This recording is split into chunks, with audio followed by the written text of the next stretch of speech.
The 1025 lockout has been frustrating for me because it's basically made my alt spec a dead spec for current tier. I know the raid finder is going to help and give me something to do, so if I have a main spec of a tank, my alt spec is healer, I can't do the same current content as a healer. The raid finder, can we join that has a group with our guild, and is the content going to be satisfying enough? You can definitely join as a group in raid finder, and I believe we have no lockout on. Yeah, but no lockout on raid finder. There's no lockout, but you can only get loot once a week per boss, so it's a little bit different. But you can totally like do your normal mode or heroic mode raid, and with the same character go into raid finder and get loot from there and have a fun time. As far as like will it be satisfying for you, we're trying to make all of the encounters super fun, regardless of which difficulty you're playing it at. So I think there'll be something regardless of what difficulty you. And just the general concept of 1025 and having the lockout be unified is something we always talk about. And when we made that change originally, and so we've still got a ways to go, but we're always trying to figure out what's going to work best for the players at this time. So that's not completely out of the picture. Right. So it might go back. You never know. Thank you. Thank you. Right up, right there. Hi, I was wondering about just like for Cataclysm, there was like 3 raids that came in like straight from the expansion, and right after that we had Firelands, and it was only like 7 bosses compared to the 12 we had before, or 13 if you want to do heroic. But so I was just wondering, like, have you guys thought about maybe like some way to make it seem like this, so it's not overwhelming in like the initial part of it with 3 raid dungeons and then just 7 bosses in there? That seems a little like you're too focused on one raid for a long period of time, and it's like 2 sides of a spectrum. Is there going to be like a middle in the next expansion or something? Right now we're talking about having what, 6, 5, and 5, I think. 6, 5, and 2. Yeah, 6, 5, and 2. So something pretty similar, like 14 bosses on launch in the same way. But we're still not sure how many of the world raid bosses we want to do that are going to be in the exterior world. So we're going to have raid bosses like that as well. But definitely we want that to not feel like it's such a big jump, all the time, where maybe one time you get 7, then you get 13, then you get 5. Essentially the number of bosses comes down to, we need to have enough bosses to distribute loot correctly. There's kind of a minimum number we have to make sure that we can spread the loot around. But other than that, I mean, it just comes down to the time of us being able to get a patch out with the number of bosses that we think feels right for that zone. Right. All right, thank you. Yeah, hi, I would like to ask a question about the classic dungeons to see if there was ever going to be another one, kind of like heroic stockades, like Hogger. Yeah. You never know. Yeah. It might be like in the future, like via patch, we might do more classics, like we did Zul'Aman, Zul'Gurub in patches. They're a lot of fun to do for us. I mean, they're really well received by the community. We love doing those. Right. Everyone loves Hogger. We'll see. I mean, a cool fact, actually, originally, Deadmines and Shadowfang Keep were supposed to be for patch 4.1. They weren't even originally in launch. And all of us on the dev team thought it was so awesome. Yeah. We were just like, no, we've got to get these in for launch because they're just too cool. So I think it just, that's the kind of thing, whenever we have time, if we can get one in and it feels like it's going to fit, it's something we want to do. Thank you. Hello. So when you guys announced 4.3, you announced that there was only going to be 7 bosses, but that you were going to focus a lot more on making sure that the bosses felt more epic and more that you put more work into them. Right. And I know this is just my opinion, but I didn't really feel like the bosses were anything special. And so when it came down to it, Firelands really only felt like half a raid.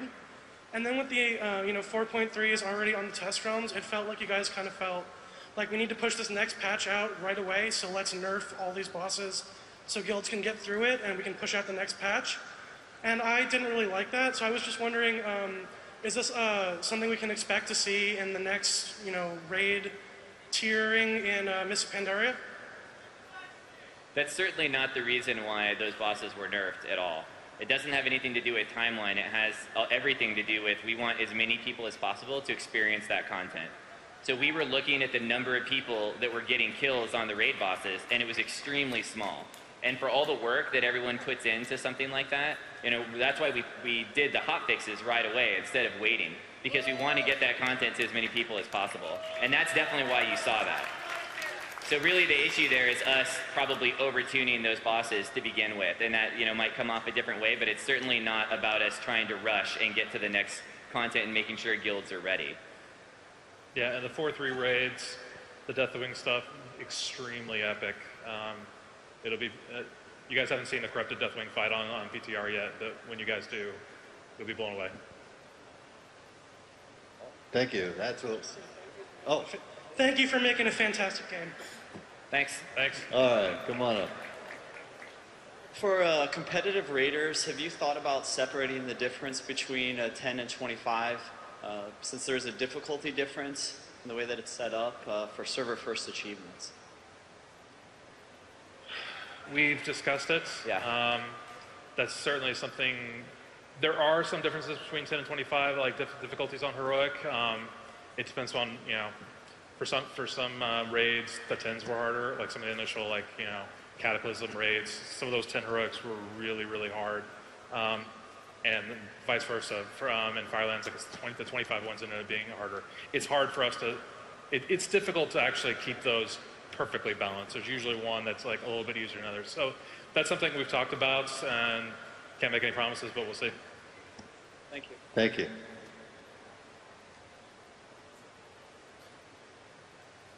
Hey, so you were talking how challenge modes can be done for dungeons. Are they also going to be for raids? And also, are they all going to be unlocked immediately? Or is it going to be like you have to do 10 to unlock the next tier and then 15 to do the next tier, things like that?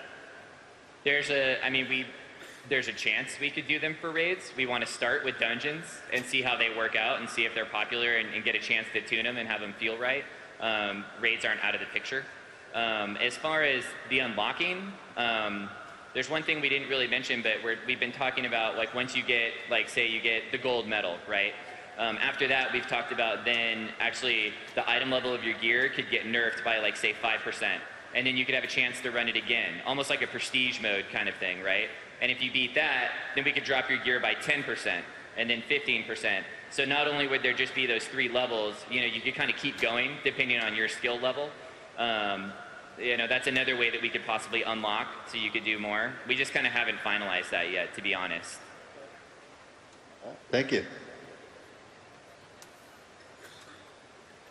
I feel like one of the strengths of being able to have 2 raids on a single tier usually comes with giving the raiders a choice as to how they will progress through content. Right. Like they can choose, oh, we want to focus on this string of bosses to get to the end at the beginning of this week, or we can focus on this string of bosses to get to the end this week.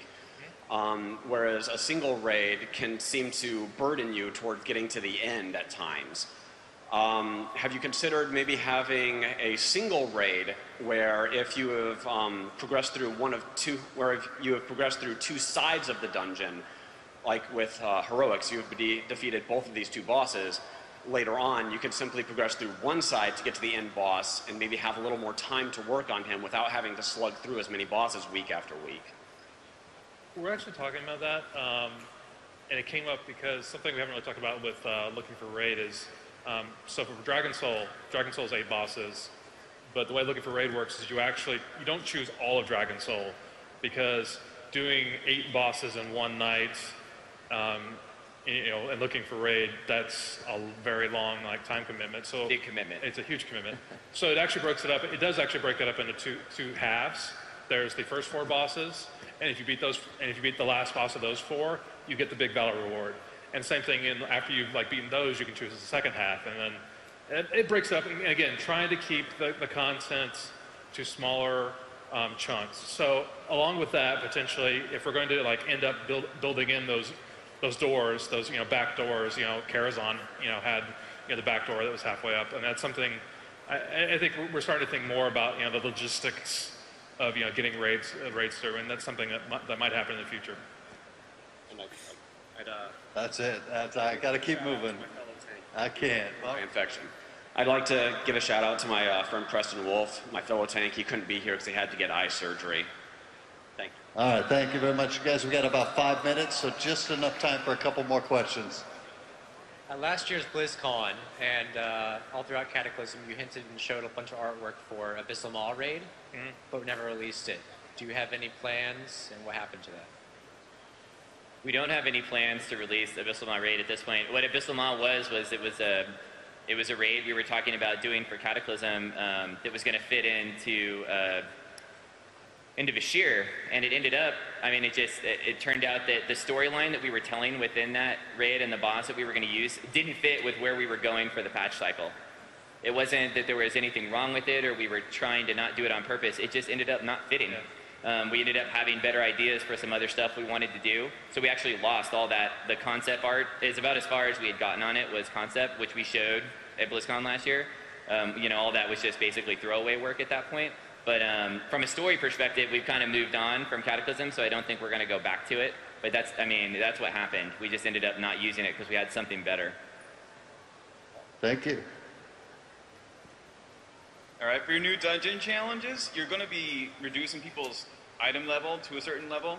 I wanted to know how you were going to handle the secondary stats like hit and expertise, since those also get lowered, and people just take those to the caps and then they stop. So the lower geared people are still going to be at their caps, whereas the higher geared people, they're just going to get that flat chopped off the top, and will actually suffer the DPS loss from that. That's a good point, and that's something we'll certainly have to work out. There's a lot of other like little details like that, like how do we handle trinkets. We have top men working on a solution for that. Very much so. We have faith in these top men. Yeah. Okay, thanks. In other words, don't worry. Okay, real quick, one more, guys. Hi, what's going on? I was just wondering how in Oldar and Heroic Lich King, like when you did Zero Light and you did Heroic Lich King, you would get Invincible and you would get the no-head mount. It was 100% on hard mode. But in Firelands, you guys made normal mode people get the Firehawk mount, and it made people like who got Firelord.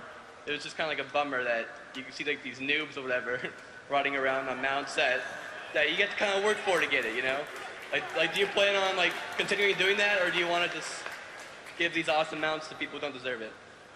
Oh, I think. Goodness.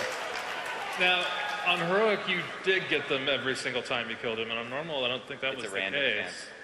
So, you were rewarded more, but as far as actual, And it's a different color. Oh, it's a different color. Yeah, so. That's part of the reason with Raid Finder that we're going to be separating out so that the mounts like that are only going to come from Normal and Heroic and aren't going to come from Raid Finder, because Raid Finder is kind of what we're looking at as an intro to raiding for most people. That's why, like we were talking about earlier, all those prestige items are going to stay in Normal and Heroic modes. All right. Thank you very much. Thank you, everybody. That's it for Q&A. Thanks, everyone. Thanks, guys.